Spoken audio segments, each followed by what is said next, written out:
अस्सलामुअलैकुम friends, welcome back to my channel. तो अगर आप चैनल पर नए हैं तो चैनल को सब्सक्राइब करना ना भूलिएगा। तो आज के इस वीडियो में हम बात करेंगे लेआउट में जो पेज सेटअप है इसके बारे में। तो चलें स्टार्ट करते हैं। तो सबसे पहले हमारे पास आ जाता है मार्जिन।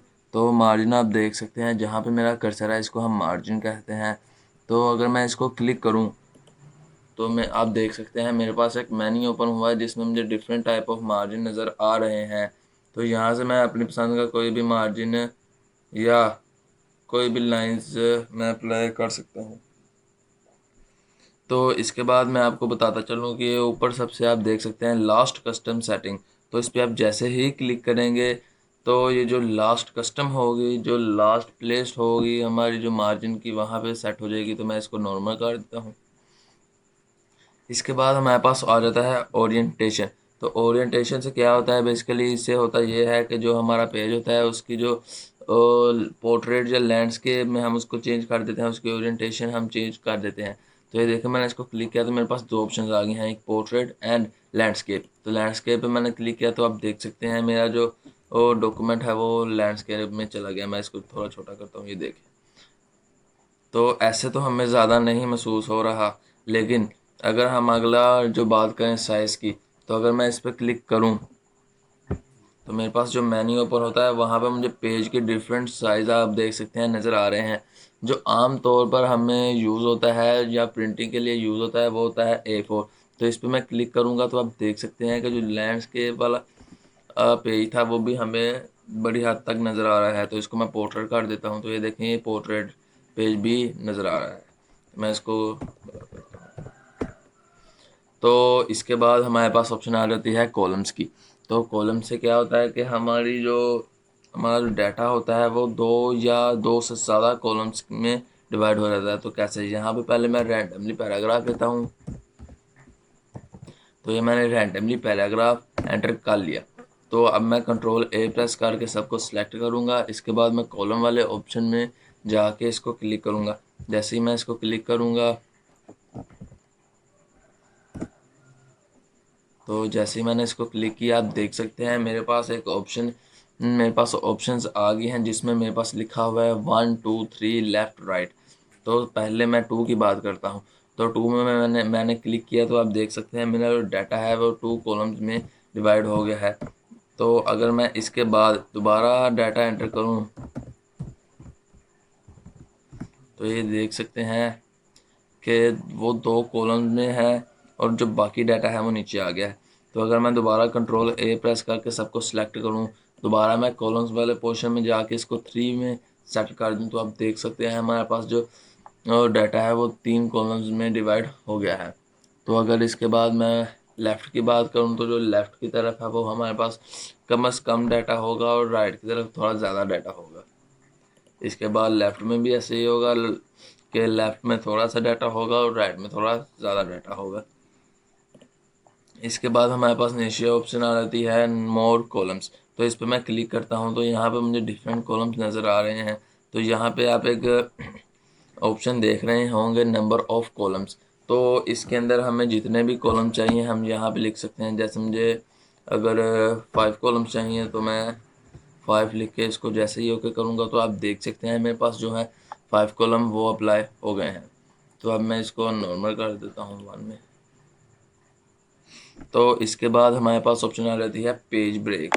तो ये बहुत ही ज़रूरी एक टूल है। तो इसको आप ध्यान से समझना। तो इसको मैं जैसे ही क्लिक करता हूँ मेरे पास एक मेन्यू ओपन होता है जिसमें मुझे डिफरेंट पेज ब्रेक जो हैं वो नज़र आ रहे हैं ऑप्शंस। तो सबसे पहले हम बात कर लेते हैं पेज ब्रेक की। तो इसके लिए पहले मैं यहाँ पे कहीं पे भी यहाँ पे ये मैंने मेरा कर्सर आप देख सकते हैं थीम के आगे ब्लिंक कर रहा है। तो अगर मैं ब्रेक्स पे जाके पेज पे क्लिक करूँगा तो आप देख सकते हैं कि मेरा जो पेज है वो ब्रेक हो गया है।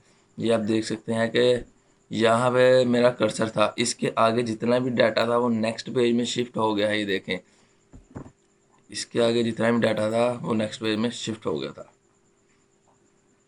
ये देख सकते हैं आप। तो इसको मैं अंडू करता हूँ।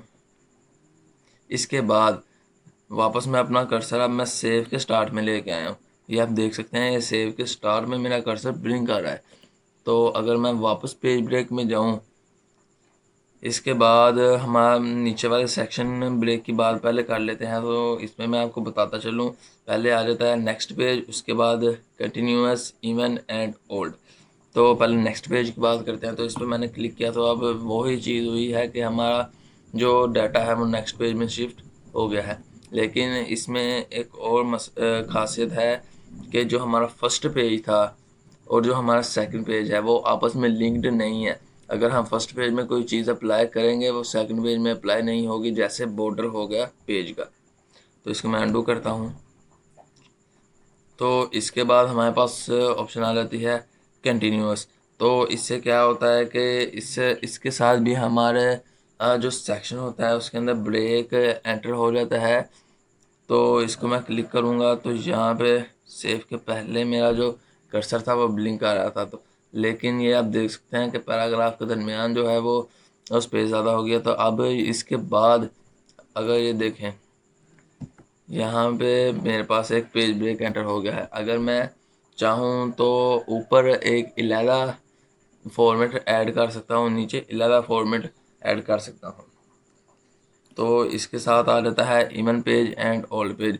इवन पेज से क्या होता है कि हम इवन पेजेस को इलादा कर लेते हैं एंड ओल्ड पेजेस को इलादा कर लेते हैं। इसके बाद आ जाता है कॉलम ब्रेक। तो इसके लिए मैं पूरा डाटा को सिलेक्ट करता हूँ और इनको कॉलम में स्विच कर देता हूँ।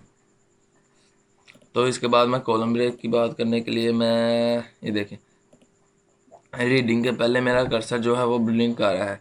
तो अगर मैं कॉलम ब्रेक पर क्लिक करूँगा तो ये देख सकते हैं नीचे का जो सारा डाटा है वो नेक्स्ट कॉलम में स्विच हो गया है, ये शिफ्ट हो गया है, ये देखिए। इसको मैं अंडू करता हूँ। तो इसके बाद हमारे पास ऑप्शन आ जाती है टेक्स्ट वार्पिंग। तो इससे क्या होता है कि अगर हमने अपने डाटा में कोई इमेज इंसर्ट की है तो उसके मुताबिक जो टेक्स्ट है वो वार्प हो जाएगा। तो इसके लिए मैं पहले कॉलम्स को रिमूव करता हूँ, इंसर्ट में जाके शेप वाले टूल से कोई भी शेप एंटर कर लेता हूँ। तो ये मैंने टूल एंटर कर लिया। तो अब मैं वापस लेआउट में जाऊँगा, ब्रेक, टेक्स्ट वार्पिंग। तो यहाँ पे ये देख सकते हैं बड़ी हद तक जो टैक्स है वो वार्प हो गया है। तो इतना नहीं लेकिन बड़ी हद तक हो गया है, ये देख सकते हैं। मैं यहाँ पे इसको रख सकता हूँ। तो इसके बाद हमारे पास आ जाता है लाइन नंबरिंग। इसके लिए मैं पूरे डाटा को सेलेक्ट करके डिलीट करूँगा। तो लाइन नंबरिंग की बात आती है, इस पर मैं क्लिक करता हूँ तो इसके अंदर हमारे पास एक मेन्यू ओपन होता है जिसमें डिफरेंट टूल्स हैं या डिफरेंट ऑप्शंस हैं। तो पहले मैं कंटिन्यूअस की बात करता हूँ। तो जैसे ही मैंने कंटिन्यूअस पे क्लिक किया तो मेरे पास नंबरिंग आ गई। तो अगर मैं एंटर दबाता जाऊँ तो मेरे पास जो नंबरिंग है वो कंटिन्यूअसली एंटर होती जाएगी। तो इसको मैं रिमूव करता हूँ। इसके बाद हमारे पास ऑप्शन आ जाती है रीसेट ईच पेजेस।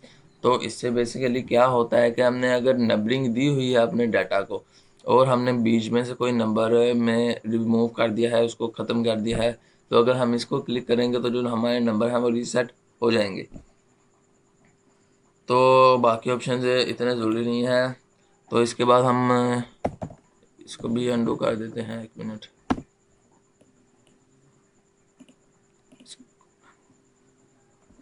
तो इसके बाद हमारे पास ऑप्शन आ जाती है हाइफनेशन।